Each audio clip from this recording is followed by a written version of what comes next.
Hello everyone. आज हम BSc part 1 के फिजिक्स के थर्ड पेपर इलेक्ट्रोमैग्नेटिज्म या विद्युत चुंबकत्व के अंतर्गत क्षणिक धाराएं या ट्रांसिएंट करंट्स और आरसी सर्किट का व्यवहार के बारे में पढ़ेंगे। जब किसी परिपथ में प्रेरकत्व अथवा संधारित्र दोनों जुड़े हों या दोनों में से कोई एक जुड़े हों तो धारावृद्धि एवं धाराशय का प्रेरित विद्युत बल द्वारा विरोध किया जाता है। इसलिए जब ऐसे परिपथ में धारा का प्रवाह प्रारंभ किया जाता है तो विद्युत धारा अपने अधिकतम मान को प्राप्त करने में कुछ समय लेती है। इस प्रकार के परिपथ में विद्युत धारा का प्रवाह जब बंद कर दिया जाता है तो परिपथ में प्रवाहित धारा अपने न्यूनतम मान को प्राप्त करने में भी कुछ समय लेती है। अर्थात आरसी या एलआर या एलसीआर परिपथ को विद्युत स्रोत के साथ ऑन या ऑफ करने की प्रक्रिया में धारा यकायक शून्य से अधिकतम या इसके विपरीत अधिकतम से शून्य नहीं होती है, बल्कि उत्पन्न विरोधी विद्युत वाहक बल के कारण ऐसा होने में कुछ समय लगता है। अतः ये विद्युत धाराएं जो किसी आरसी या आरएल परिपथ में धारावृद्धि का या धाराशय का समय के साथ निश्चित अल्प समय के लिए परिवर्तित होती है वो ट्रांसिएंट करंट्स या क्षणिक धाराएं कहलाती है। ये क्षणिक धाराओं को हम आरसी परिपथ के अंतर्गत अध्ययन करते हैं। इसके लिए हम एक सर्किट डायग्राम बनाते हैं जिसमें एक प्रतिरोध, एक संधारित्र और एक मोर्स की को सीरीज़ में जोड़ते हैं।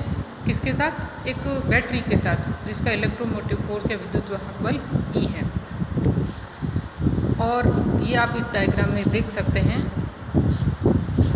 कि यहाँ पे जो आर प्रतिरोध है, संधारित्र, इनको श्रेणी क्रम में विद्युत वाहक बल के स्रोत के साथ जोड़ा गया है।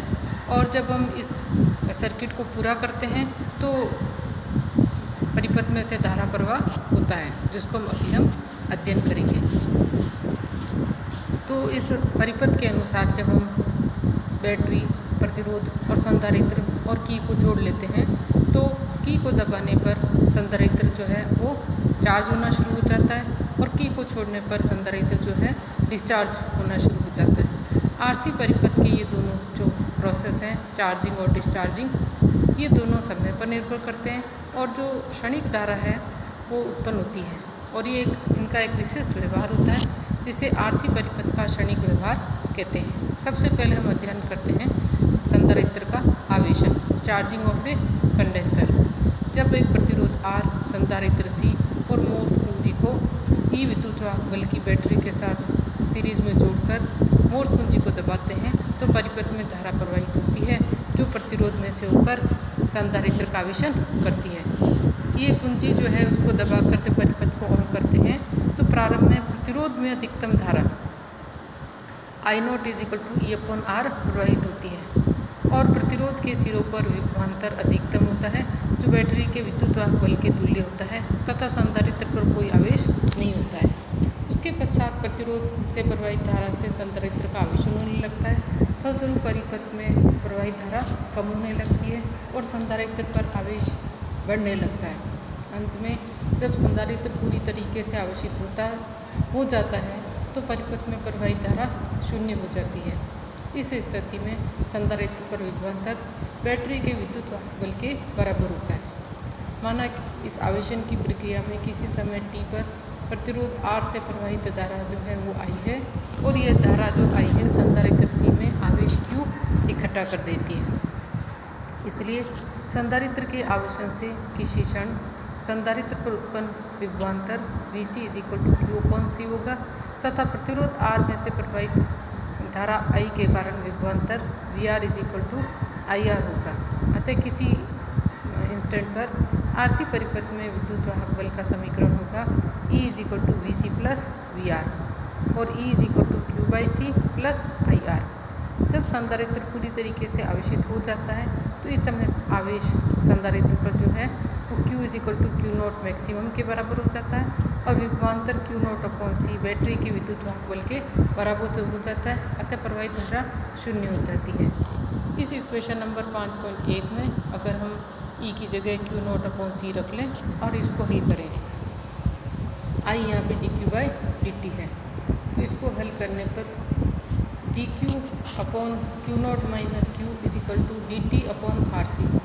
इस इक्वेशन का इंटीग्रेशन करने पर हमें प्राप्त होगा minus log E Q nought minus Q is equal to T upon R C plus A. यहाँ पे कांस्टेंट ऑफ इंटीग्रेशन है और इसका मान निकालने के लिए जब शुरुआत की थी इस प्रोसेस की t बराबर 0 था तो संधारित्र पर आवेश का मान 0 था। ये वैल्यू रखने पर हमारे को a की मान प्राप्त होगा इस प्रकार a is equal to minus log E Q naught. इस समीकरण से a का मान समीकरण पिछली वाली में रखने पर हम प्राप्त करेंगे log E Q nought upon Q nought minus Q is equal to T upon R C. इन दोनों का एंटी लॉग लेने पर और हल करने पर सिंपल मैथ है जिसको हम हल कर सकते हैं और हमें चार्ज की इक्वेशन मिल जाएगी Q is equal to Q nought 1 minus E की power minus T upon R C. ये समीकरण है चार्ज के लिए और इस समीकरण के अवलोकन से स्पष्ट हो जाता है कि आरसी सर्किट में संधारित्र पर आवेश के मान में चर घनता के रूप से बढ़ती होती है। यानी जैसे जैसे चार्ज होगा एक्सपोनेंशियल रूप से जो है उसके चार्ज का मान बढ़ेगा। अब हम देखते हैं दूसरा इसी का कि इस तरीके के यहाँ पे जो पद हैं टी आर सी, यहाँ पे जो संधारित्र के आवेशन में या आवेश के मान में चर घनता के रूप से वृद्धि होती है। तो इसी तरीके के परिपथ में अगर हम इस संधारित्र को डिस्चार्ज करें, डिस्चार्जिंग प्रक्रिया का अध्ययन करें तो इस तरीके का इक्वेशन कैसे प्राप्त होगा हम ये कल के वीडियो लेक्चर में देखेंगे।